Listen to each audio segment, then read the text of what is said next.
Chronicles TV on air.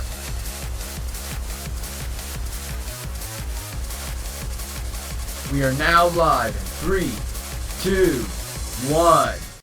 Welcome back to the episode of the Great Ace Attorney Chronicles. In the previous episode, we completed part 1 of the investigation route. Today's episode, right now, we're going to go to the trial episode. If you're hyped today's episode, make sure that like button supports the Twitch channel as we're going to defend for the one and only Barack von Zykes. And everyone in the world is going to see how important this case will be. There's that old familiar feeling again. The crushing pressure of this historic courthouse. Actually, no. That's a little different today. There's an even more menacing tension in the air. There is a menacing tension in the air here today, isn't there? I suppose. Yes, I think so. It could only be the result of the menacing appearance of the defendant. A little more courtesy, if you please. Oh my, I do apologize. However, you're certainly not mistaken that this trial is far from ordinary. What do you mean? I'm not privy to details, however, I understand that no jury has been selected. A trial without a jury? Well, that's just like a trial of the professor 10 years ago. A closed court. But I didn't say this trial is going to be important. Good morning, my dear fellows. Mr. Sholmes. Have you made note of my hair, Naruhodo? An outright victory for science, you must agree. To be perfectly honest, so much happened yesterday that, well, I completely forgot about your hair problems. Ah, what to one man is a little hair problem? Is it to another day of drinking dubious potion after dubious potion? You want to tell us what happened yesterday? You have no idea how my stomach ails me to this morning. Oh dear, how awful for you. I'm afraid you only have yourself to blame, Mr. Sholmes. And good morning to you, Mr. Reaper. I'm delighted to see you looking so full of them. And I see London's celebrated great detective is as active as ever. Oh, you exaggerate, my dear fellow, compared to my paltry engagements with a few trivial cases. The Reaper's overbearing presence is a far greater deterrent to the black roots of crime in our capital. And whilst I may not agree with your methods, there is at least one point on which I would readily commend you. What an honor, and that would be your eye for good lawyer, sir. Mr. Sholmes, after all, behind this lawyer there is a very great mind, my own. What are you trying to say? I wish only to say that you should be prepared for a quiet trial, Mr. Reaper. Sorry to barge in. Gina! What's that on her arm? It's a mourning band, I suppose? Father! Shouldn't you be at the symposium? It's been postponed, so I have free time. I decided to come along with the police inspector to see our country's up-and-coming student in action. I shall be very interested to see the fruits of your studies over the past year. Well, it's an honor to have you here. Let's hope there are some fruits to see. She been promoted? Otto? Oh, yes, Gina? We're likely to see her in court again. Why do you agree to this, huh? Why do you take him on? This Reaper bloke. Everyone says it was him or what? What killed the boss? I'm sorry, Gina, but I just don't believe that. Well, if it weren't him, who was it? I don't know that, yet. I don't care who calls him what. The Reaper's just a name. He's just a person at the end of the day. And if it turns out it was him what killed the boss, then God help him. Where's the garlic when you need it? Fiery eyes indeed. Yes, the culprit deserves every ounce of your loathing. Huh? At least that may be some solace to the disease.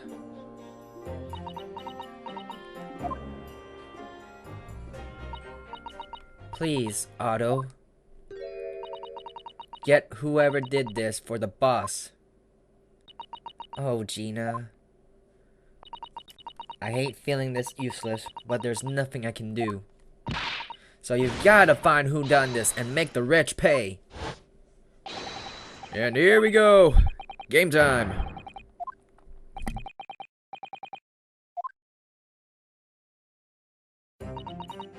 It's time, Mr. Naruhodo.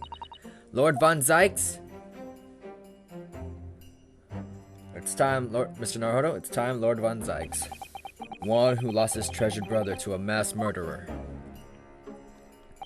One who lost his treasured father in a foreign court of law. And one who lost the man who helped her escape destitution. All that misfortune, all that pain, on course to collide headlong in this trial. This is gonna be a long one. It's time to shine a light on all these dark events. And whatever truth is revealed, we're going to have to look it straight in the eye. I'm surprised we didn't do a freaking deduction in the first part of the investigation. Why did I start? I have no idea.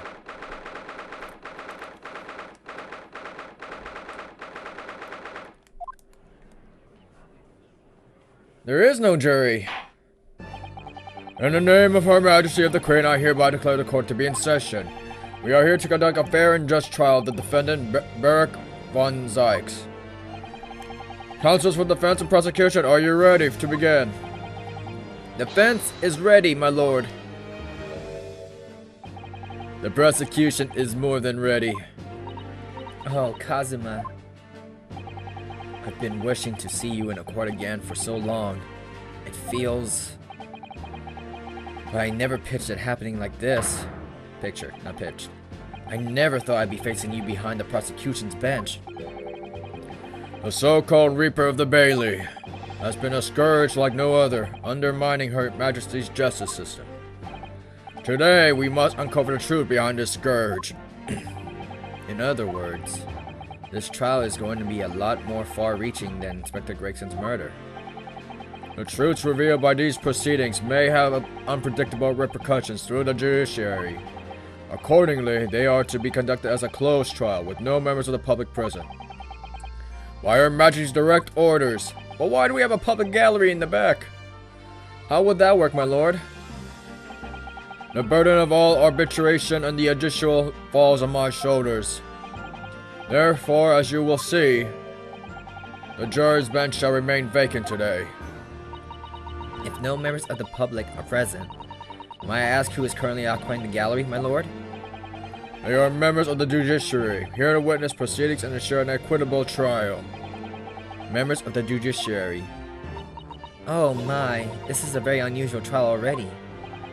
There is of course another unprecedented aspect to these proceedings of which I must elaborate. The counsels for the prosecution and defense are both aliens of Great Britain.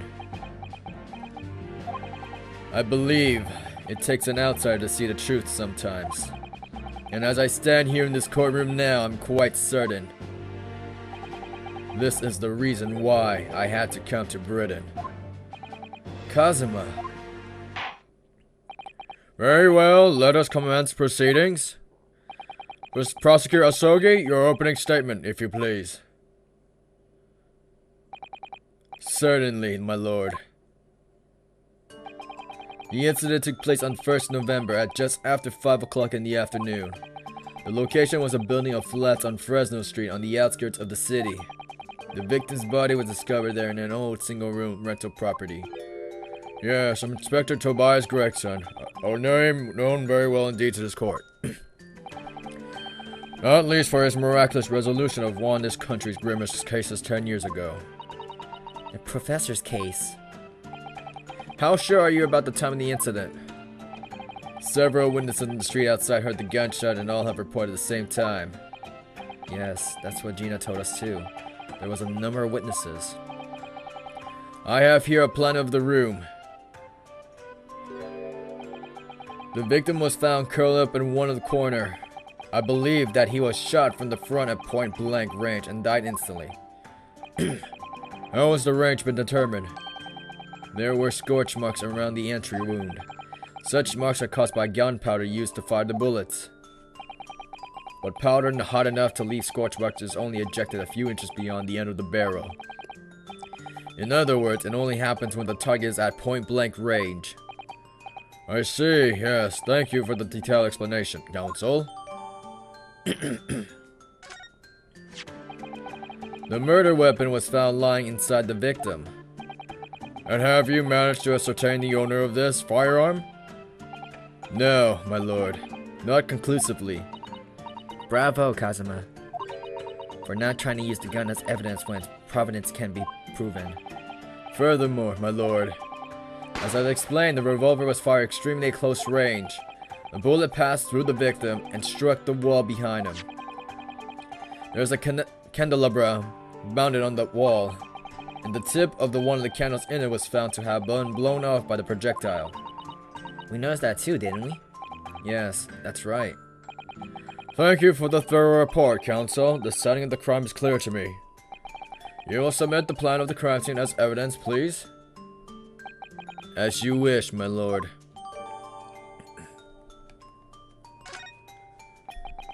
Is this Fresno Street Inspector Greggs's private abode? No, my lord. The room is rented to Mr. Hugh Bone. Huge Bone. But there is a precious little furniture inside and is generally in a poor state of repair.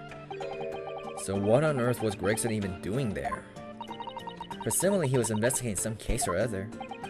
When a policeman was informed of the gunshot from the witnesses and rushed to the scene, he found only the deceased inspector and the accused standing alongside, holding the revolver. The attending officer arrested the accused on the spot. So, the details of the case are clear. In that case, the prosecution would like to call its first witness. A name, please, counsel. Gene Lestrade? Naturally. The accused himself. Lord Von Zykes? As a prosecutor, he believes in the oath of office he's taken and will be compelled to the truth. Very well. Let the defendant take the witness stand. Wow, that's first. Not really. So, witness, state your name and occupation for the court. Aren't you cheeky? Barrick Von Zykes, Old Bailey prosecutor. I presume, Lord Von Zykes, that you heard Prosecutor Asogi's opening whatever? I did. It is alleged that you were found at the scene of the crime, and that you were arrested by a arriving police officer. Can you confirm this? Yes, my lord. Then I'm sure the court would like to hear you explain some things away. Namely, why you were there in the room on Fresno Street at that time in question. And what exactly took place. I intend to explain away nothing. I will simply tell the truth. I must say, Lord Von Zykes, I never imagined this day would come. Or rather, I didn't want to imagine it would come. But since you became known as the Reaper, a part of me has been dreading it. Your formal testimony then, witness.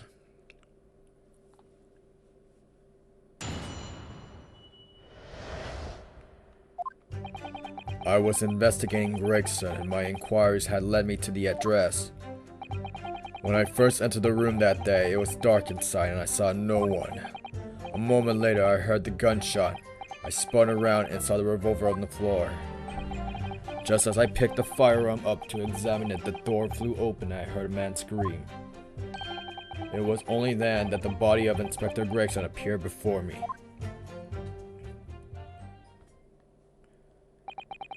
That testimony was the whole truth? It was. So, you heard a gunshot being fired in a room with no living occupants. And moments later, a corpse somehow appeared before your eyes. Is that it? You're right. You haven't explained away anything. In fact, that would barely qualify as an excuse. I thought you were my mute apprentice. Yet it turns out you have a way with words, Prosecutor Asogi. It would appear to be a singular tale indeed. Singular isn't the word, it's laughable. What's got into Kazuma? He's not behaving like himself at all. Very well then. Counsel, you may begin your cross-examination. Yes, my lord. Okay, let's see what we can get. The facts of the incident. I was investigating Gregson and my inquiries had led me to the incident. You were investigating the inspector? What on earth for? I'm not at liberty to say. Sorry? I identify as distinct possibility that Gregson was involved in a case I was investigating. Regrettably, though, he was killed before I could secure the proof I needed. Is the court to understand then that on the day in question you followed the victim to the scene? No, I was privy to his movements in advance. How? I stole into his office in the yard and consulted his diary. Hey! That's... okay, privacy right there. The address on Fresno Street was noted in the 5 p.m. entry. You illegally entered the man's office. In Japan, that alone will constitute a very serious offense. As it does in Great Britain, I assure you. Is that not the case, Lord Von Zykes? I was aware of the possible consequences. So in summary, you were investigating the victim, and yet, you refused to tell the court why. I didn't realize British prosecutors enjoy such freedom to choose what to divulge under oath. Why did I ever think I could defend this man? When I first entered the room that day, it was dark inside and I saw no one. Hold it! Had you ever been to the address before? No, never. I only learned of the place as a result of my investigation into Gregson's activities. There was no light inside when I entered, so it was all but impossible to make out anything. But at 5 p.m. the sun would only just have gone down. It would still have been reasonably light outside. The room has a window, but it was all boarded shut. Very little light found its way into the room from outside, so it's extremely murky inside. I wouldn't have noticed if the victim was already lying on the floor. There was no artificial light in the room, you say? You're quite sure? I'm quite sure that the part of the room where the body was found was very dark. I have a feeling there was a small oil lamp burning on the desk, though I couldn't say for certain. Look, Mr. Naruhodo. There is a small desk in the room just here. Yes, I remember. And there was an oil lamp on it, as well as the framed photograph. When I entered the room, I closed the door behind me and started towards the desk to investigate. And what did you find? Nothing. I never actually reached the desk. A moment later, I heard the gunshot. I spun around and saw the revolver on the floor. So, who fired the gun? I have no idea. I didn't see anybody else in the room. But you say it was very dark in there? Yes, that's right. All I can tell you is I didn't sense another presence. Then could it be the gunshot actually originated from somewhere outside the room? No, that's out of the question. Oh. Without doubt, the sound emanated from the inside the room. I could smell the gunpowder. This is going from bad to worse. And you say that's the point at which you noticed the revolver on the floor? Correct. And I foolishly picked it up. That was careless on my part. Presumably then, the gunshot you heard came from the firearm that you saw someone hastily took in your hands. In point of fact, my lord, I believe it did not. What? The barrel of the revolver I picked up was cold, and there was no smell of spent powder. But then, where on earth is the gun that was fired? Willis, I would like to be obliged to you with an answer. I am afraid I can't. I too would dearly like to know that. Did we get some new evidence? Hold up, Chief. Hold up. Let me see what we got. Oh, no, we didn't. Autopsy report. Tobias, time of death. Why is there no time of death right there? Coroner. Maria Gori. Victim was shot in the chest at close range for the front, resulting in instant death. Scorch marks at the point of entry. The bullet exited the body from behind. The caliber of the gun used matches that of a standard issue firearm of members of judiciary. Close range resulting in instant death. Okay.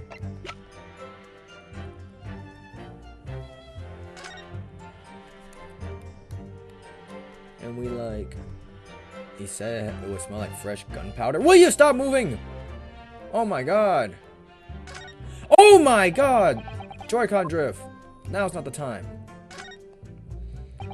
So this is the type of robot that's standard issue for members of the judiciary then. Yes, and when I asked about whether records are kept about who they issued to, I was told that for 5 past years they've been engraved with a unique serial number. Oh, but as far as I could tell, there's nothing like that on this gun. Which tells us that it must have been issued longer ago than that. Where's the serial number then if it was? Okay.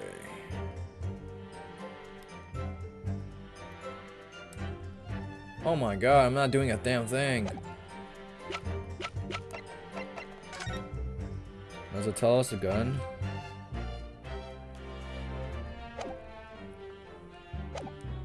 Hold it! A man, you say? One of the witnesses, I presume? That's right. One of the street merchants working on Fresno Street. Who are these merchants? A number of them had set up their stalls directly beneath the border window of the crime scene. A match seller, a new smuggler, and a peddler. They all give us saying they heard the gunshot. And without thought of danger, they ran inside to see what had happened.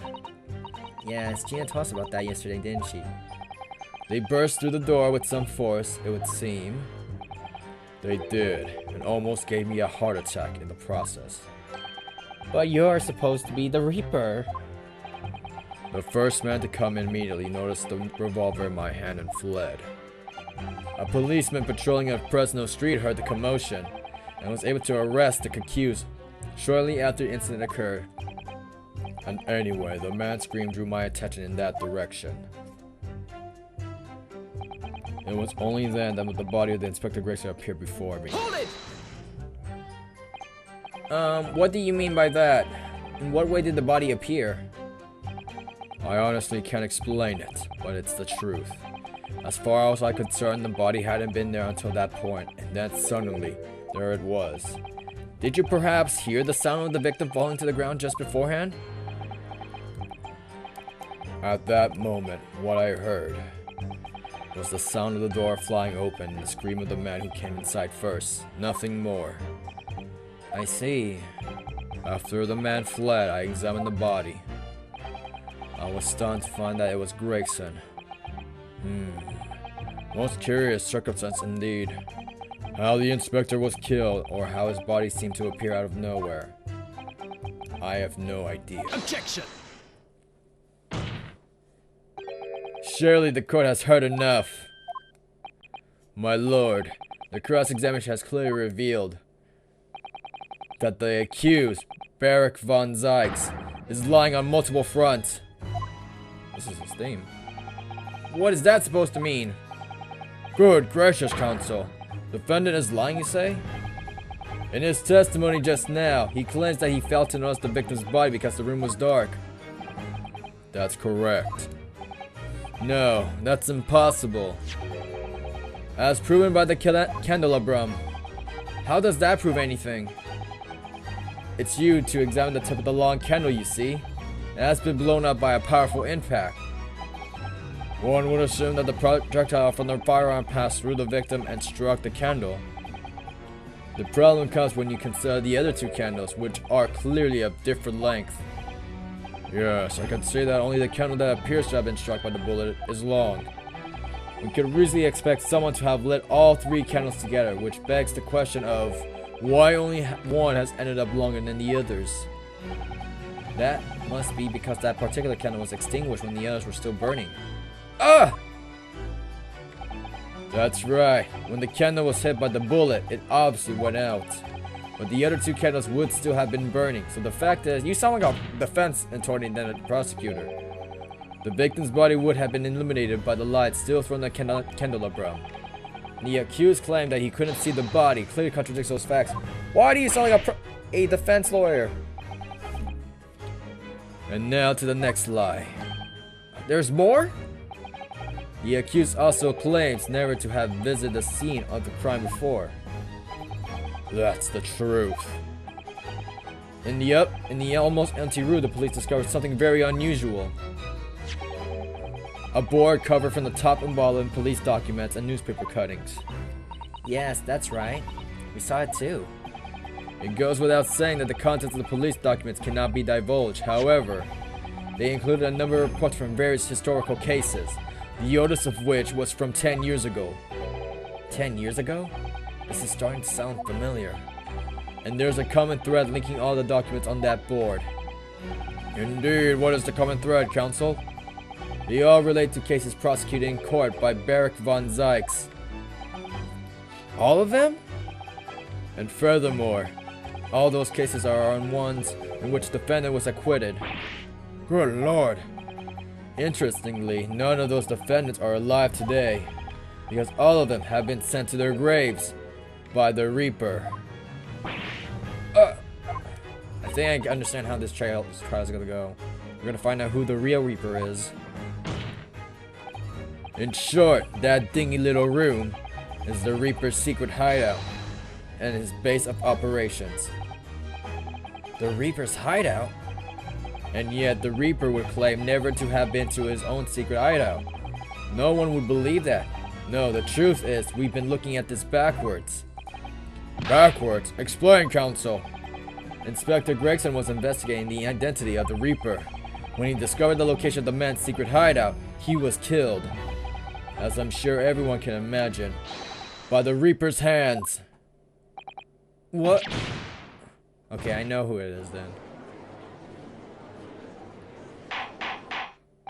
Order! Very well, I hereby state the current opinion of the court. Barak von Zykes is an outstanding prosecutor who has rendered great service to his country. However, it is with deep regret that I must concur with Prosecutor Asogi's contention. The defendant's testimony exhibits a number of stark inconsistencies with the known facts.